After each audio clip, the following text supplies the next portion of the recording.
আমাদের মুসলমানদের কয়েকটা নেতা বললে তো আপনি বুঝতেই পাচ্ছেন।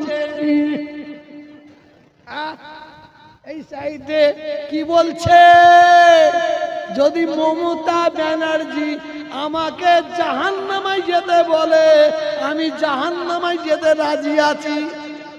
জোরে বলুন নাউজুবিল্লাহ। জোরে বলুন তো। ও পাকা বেঈমান নয়, ওকে বেঈমান বলা যাবে না।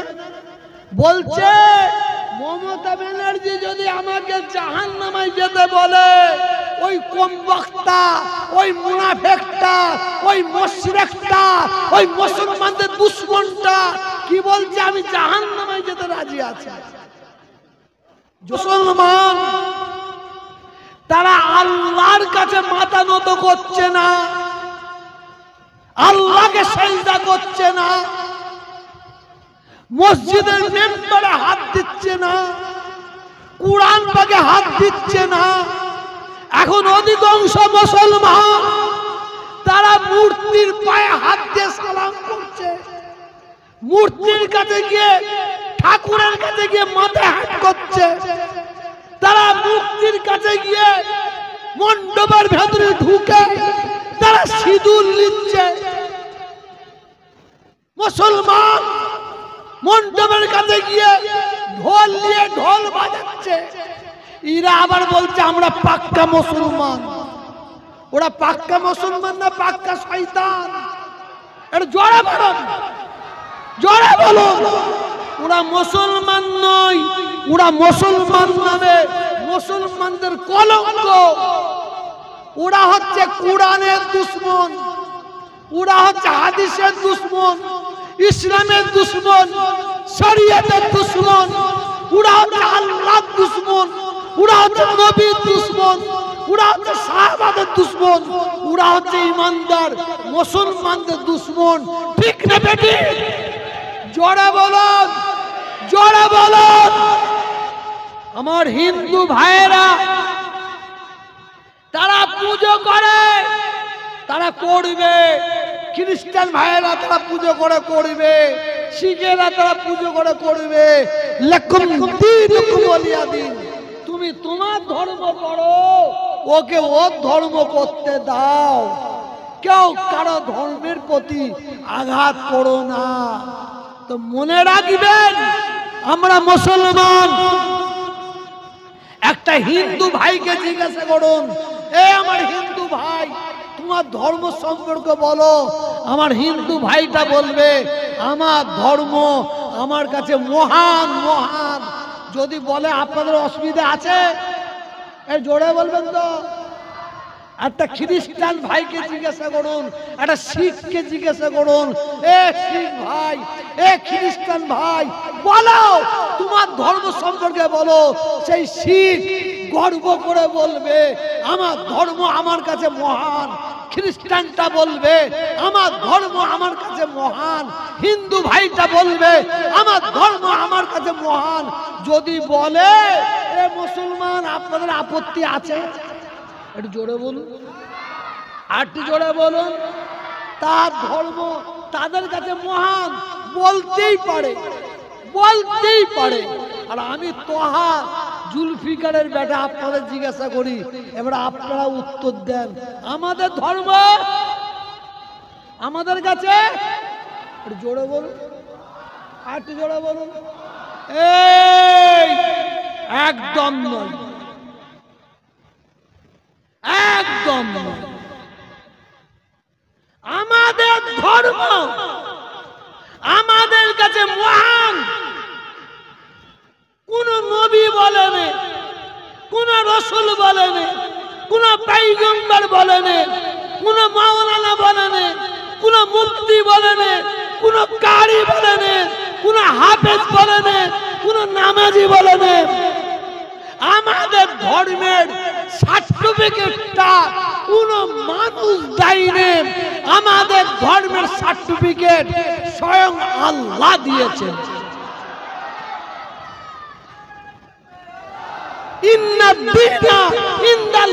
ইসলাম।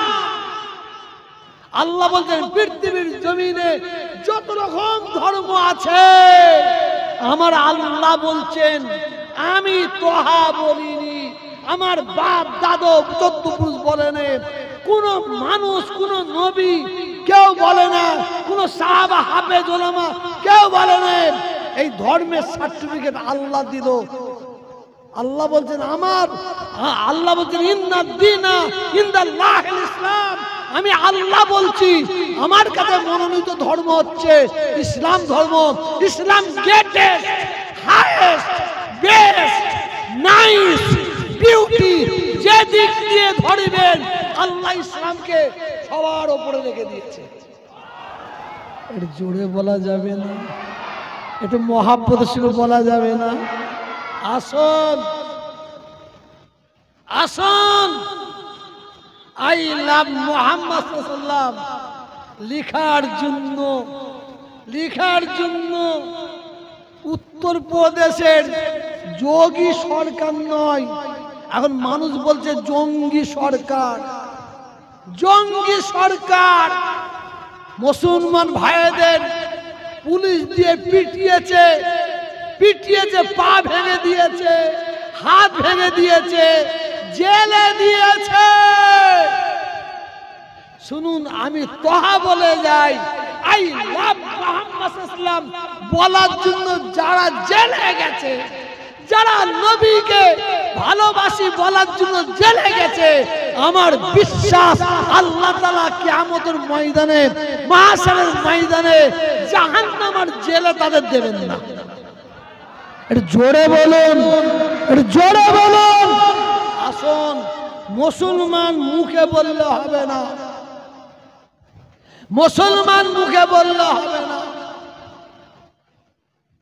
আমি আপনাদের বারবার বলছি, নবী তোমায় ভালোবাসি, মুখে বললে হবে না, কাজে করে দেখাতে হবে।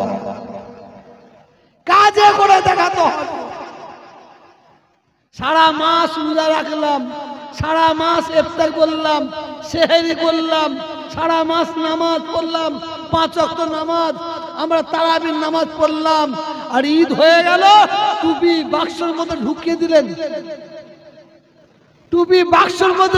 দিলেন। এইটা আমাদের লজ্জা। খবরদার, মুজাহিদের জামান দাদা হুজুরের দিকে খেয়াল রাখবেন। কি বললেন? বাবারা তোমরা গুনাহগার হয়ে মরে যাও, বাবারা বেঈমান কাফের হয়ে মরে যেও না। মাথা যদি ঝুঁকাতে হয় কার কাছে ঝুঁকাবেন? একটু জোরে বলুন, আর একটু জোরে বলুন। দুশ্মনী যদি করতে হয় কার জন্য করবেন? আল্লাহর জন্য দুশ্মনী করব, আল্লাহ রসুলের জন্য দুশ্মনী রাখব।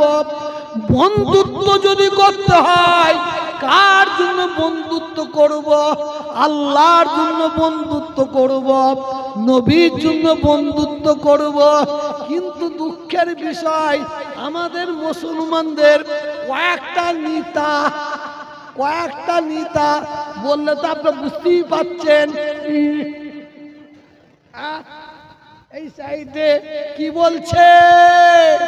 যদি মমতা ব্যানার্জি আমাকে জাহান্নামায় যেতে বলে, আমি জাহান্নামায় যেতে রাজি আছি। জোরে বলুন নাউযুবিল্লাহ। জোরে বলুন তো। ও পাকা বেঈমান নয়, ওকে বেঈমান বলা যাবে না। বলছে মমতা ব্যানার্জি যদি আমাকে জাহান্নামায় যেতে বলে, ওই কমবক্তা, ওই মুনাফিকটা, ওই মুশরিকটা, ওই মুসলমানদের দুশমনটা কি বলছে? আমি জাহান্নামায় যেতে রাজি আছি। জোরে বলুন নাউযুবিল্লাহ, জোরে বলুন। আর আল্লাহ রাসূল কি বলছেন? এই আমার উম্মতিরা, তোমরা বারে বার আল্লাহ তাআলার কাছ থেকে জাহান্নামা থেকে পানা চাও, জাহান্নামা থেকে পানা চাও, জাহান্নামা থেকে বাঁচার জন্য বলো। মানে দুনিয়ার খেয়ালে আছে, উনি খেয়ালে থাকবে না কেন? খেয়ালে থাকবে না কেন? আমার বাপের জায়গায় বাড়ি, নতুন বাড়ি হচ্ছে, মাটি খুঁড়ছে, এসেই বলছে দে 2 লাখ। পুরাতন ঘর প্লাস্টার হচ্ছে, বলছে মাত্র 50,000। বুঝতে পারছেন না? আবার এই হালে একটা মুসলমানকে বলতে শুনলাম কি জানেন, যদি কেউ আমার বাপকে গালাগালি করে আমি মেনে নেব, আমার মাকে যদি গালাগালি করে আমি মেনে নেব, মমতা ব্যানার্জিকে গালাগালি করলে আমি ছেড়ে কথা বলবো না। জোরে বলুন নাউজুবিল্লাহ। একটু জোরে বলবেন তো? হাই রে হাই, আল্লাহর দরজা সর্বপ্রথম, আল্লাহর সম্মান। কি বললাম? এই অসুবিধা হচ্ছে শুনতে? আল্লাহ সম্মান সর্বপ্রথম, আল্লাহর পরে দরজা, আল্লাহর পরে ইজ্জত, আল্লাহর পরে সম্মান। এই আল্লাহ কাকে দিয়েছে? কাকে? নবী পাক সাল্লাল্লাহু আলাইহি ওয়াসাল্লামকে বলুন সুবহানাল্লাহ। একটু জোরে বলুন, একটু জোরে বলুন, একটু মুহাব্বতের সঙ্গে বলুন। নবীর পরে আল্লাহ সম্মান বড় পীর সাহেবকে দিয়েছে, গরিবি নওয়াজ খাজা মঈনুদ্দিন চিশতিকে দিয়েছে, কুতুবউদ্দিন কাকি, নিজামুদ্দিন আউলিয়া শাহ বাকিরুল্লাহ হুজুরকে দিয়েছে, দাদা হুজুরকে দিয়েছে, 5 হুজুরকে দিয়েছে, আল্লামা রুহুল আমিন হুজুরকে দিয়েছে, হ্যাঁ, চাষিদার হুজুরকে দিয়েছে, হোসেন বুখারী হুজুরকে দিয়েছে, ফুনকেশে হুজুরকে দিয়েছে। আল্লাহর পরে দরজা কার? জোরে বলুন। নবী পাকের। বলুন কার? নবী পাকের। আল্লাহর পরে দরজা, আল্লাহর পরে সম্মান নবীর, আল্লাহ দিয়েছে। আর নবীর পরে দরজা, নবীর পরে সম্মান, নবীর পরে ইজ্জত আল্লাহ তাআলা ছেলের জন্য মা বাপকে করে দিয়েছে। এটা জোরে বলুন, এটা জোরে বলুন। আয় ওই কম বক্তা, ওই শয়তান, ওই মুশরিক, ও কি বলছে? মা বাপকে গাল বন্ধ করতে বল। ও আচ্ছা, আমি জানি না। আর কমের বাকি আছে। আমাকে আজ পর্যন্ত কেউ বলে না হুজুর টাইম ম্যানেজ করতে হবে, আজ বলেছে। সাবাস, একদম। না না, বলে বক্তা আসবে, একদম একদম বক্তা আসবে, ঠিক বলেছে। আমি মেটিয়াপুরি জলসায় গেছিলাম, জানেন তো? 9:30 জলসায় উঠেছি, ফজরের আজান দিয়েছে, ছেড়েছি। না, তখন আমার 28 বছর বয়স। 2টো মওলানা এসেছে, বললে আপনারা বসুন, যা নজওয়ানা নিয়ে দেবো আপনাদের। উনি করছে করে যাক। ভোরবেলায় হঠাৎ ফজরের আজানের 10 মিনিট আগে ওই জলসায় ঘটনা ঘটেছে। আমার জলসা শুনবে তো সবাই, মেটিয়াপুরের লোক শুনবে। আমি ওয়াজ করছি, হঠাৎ দেখে একটা কাক এসে বসে বলল এই আমার পাশে। কাকটা বসে আমার দিকে এইভাবে তাকিয়ে আছে। আমি ওয়াজ করতে করতে দেখছি, আর মনে মনে ভাবছি আজরাইল না কি, আমার দিকে এইরকম তাকিয়ে আছে, এদিক ওদিক নাই। মনে মনে ভাবছি আজরাইল না কি রে ভাই। আর শ্রোতারা আমার দিকে দেখে না, শুধু কাকটার দিকে দেখছে। ওয়াজ শেষ করলাম, কিয়াম করলাম, মোনাজাত করলাম, লা ইলাহা ইল্লাল্লাহ মুহাম্মাদুর রাসূলুল্লাহ বলেছি, কাগও উড়ে চলে গেল।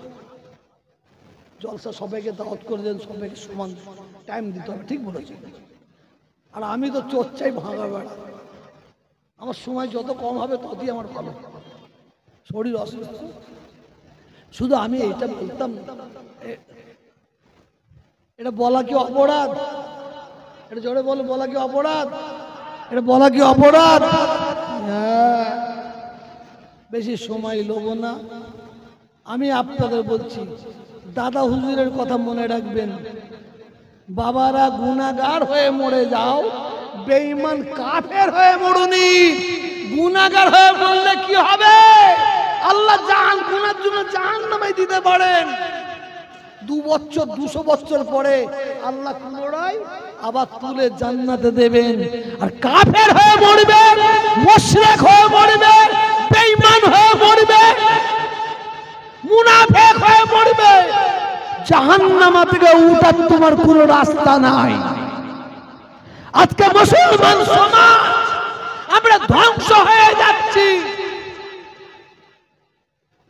এখানে আল্লাহকে রাখলাম, এখানে নবীকে রাখলাম, আর এখানে মমতাকে রাখলাম। নেতাদের জিজ্ঞাসা করবেন কোনটা নিবি, আল্লাহকে ধরবি না নবীকে ধরবি? বলছে মমতাকে ধরবি। সবাই নয়, সবাই নয়। এই তাপস চ্যাটার্জি এলাকা আমি জানি না, উনার এলাকা কি? এই তাপস চ্যাটার্জি আমি বারে বার বলছি, আপনি আমার ওখানে বিদায় করেন। আমি মমতা ব্যানার্জিকে বলছি, বলছে হুজুর এটা বলবেন না। খুদার কসম আমি তেল মেখে কথা বলি না। বাংলার মধ্যে, সারা পশ্চিম বাংলার মধ্যে আপনারা ধন্য, আপনারা এই ধরনের একটা এমএলএ কে পেয়েছেন। আমি ওনার দান ধ্যান ছাড়া আমি কিছু দেখতে পাই না। উনি এত দান করে, ঘন্টার পর ঘন্টা সময় লেগে যায়। তেল মারা কথা হলো, তেল মারা কথা হলো। তবে শোনেন, এই তাপস চ্যাটার্জির দ্বারাই যদি মুসলমানদের উপর আঘাত আসে, মানুষের উপর আঘাত আসে, মুসলমানদের উপর আঘাত আসে, খুদার কসম খেয়ে বলছি আমি তোহা সিদ্দিকী ছেড়ে কথা বলবো না, ছেড়ে কথা বলবো না। আমাকে কেউ ভাবে তৃণমূলের দালাল, কেউ বলে সিপিএম এর দালাল, কেউ বলে অমুকের দালাল। তোরা ভেবে যা, ভেবে যা। তবে শোন, আমার আল্লাহ এক, নবী এক, আমার কুরআন এক, আমার কাবা এক, আমার বাপ এক, আমার মা এক। খুদার কসম কোনদিন রাজনীতি করি না, করছি না, করব না।